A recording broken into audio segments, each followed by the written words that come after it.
ಅವು ದಟ್ಟ ಕಾಡಿನ ನಡುವೆ ಅರಳಿ ನಿಂತಿರುವ ಕಪ್ಪನೆಯ ಹೂಗಳು. ಪಶ್ಚಿಮ ಘಟ್ಟ ಮತ್ತು ಸಹ್ಯಾದ್ರಿಯ ಮಡಿಲಲ್ಲಿರುವ ಪ್ರಕೃತಿ ನಿರ್ಮಿತ ವಿಸ್ಮಯ.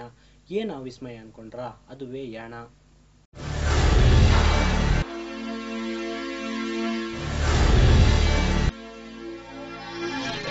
ಯಾಣ ಸೌಂದರ್ಯ ಪ್ರಿಯರಿಗೆ, ಯಾತ್ರಾರ್ಥಿಗಳಿಗೆ ಮತ್ತು ಸಾಹಸಿಗರಿಗೆ ದಿ ಬೆಸ್ಟ್ ಸ್ಪಾಟ್. ವಿಶಿಷ್ಟ ಕಲ್ಲಿನಿಂದ ನಿರ್ಮಿತವಾಗಿರುವ ಆಕರ್ಷಕ ಕಲಾಕೃತಿ. ಯಾಣವನ್ನ ನೋಡ್ಬೇಕಂದ್ರೆ ಉತ್ತರ ಕನ್ನಡ ಜಿಲ್ಲೆಯ ಕುಮಟಾದಿಂದ ಶಿರಸಿಗೆ ಹೋಗುವ ರಸ್ತೆಯಲ್ಲಿ 15 ಕಿಲೋಮೀಟರ್ ಸಾಗಿ ಎಡಕ್ಕೆ ತಿರುಗಿದ್ರೆ ಕಾಡಿನ ಮಧ್ಯೆ ಮತ್ತೆ 15 ಕಿಲೋಮೀಟರ್ ಹೋಗ್ಬೇಕು. ಇಲ್ಲಿಂದ ಮುಂದೆ ಯಾವ ವಾಹನಗಳು ಹೋಗೋಕ್ಕಾಗಲ್ಲ, ನಡೆದೇ ಸಾಗ್ಬೇಕು.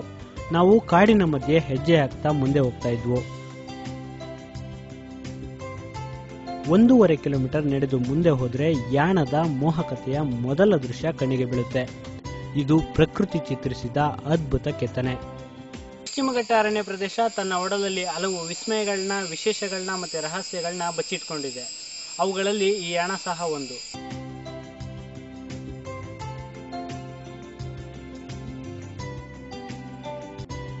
ಇದನ್ನ ಮೋಹಿನಿ ಶಿಖರ ಅಂತಾರೆ.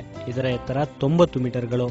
ಮೋಹಿನಿಯ ಮೋಹಕ ಸೌಂದರ್ಯವನ್ನ ಕಣ್ತುಂಬಿಕೊಂಡು ಮುಂದೆ ಹೆಜ್ಜೆ ಹಾಕಿದ್ರೆ ಮತ್ತೊಂದು ಅದ್ಭುತ ಕಣ್ಣಿಗೆ ಬೀಳುತ್ತೆ.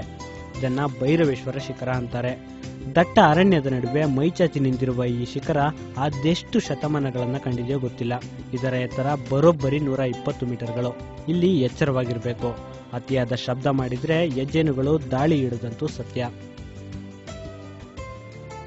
ಈ ಶಿಖರದ ಬಳಿ ಭೈರವೇಶ್ವರನ ದೇವಾಲಯವಿದೆ. ಒಳಗೆ ನಡೆದು ಗುಹೆಯಲ್ಲಿನ ಭೈರವೇಶ್ವರನಿಗೆ ನಮಿಸಿದ್ದಾಯ್ತು.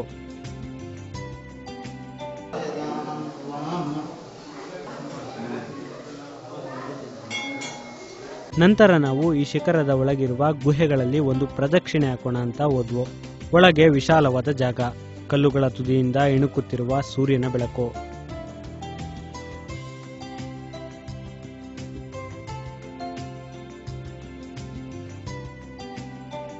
ಇಕ್ಕಟ್ಟಾದ ಜಾಗಗಳಲ್ಲೇ ಸಾಗಬೇಕು. ಅದರ ಅನುಭವವೇ ರೋಚಕ.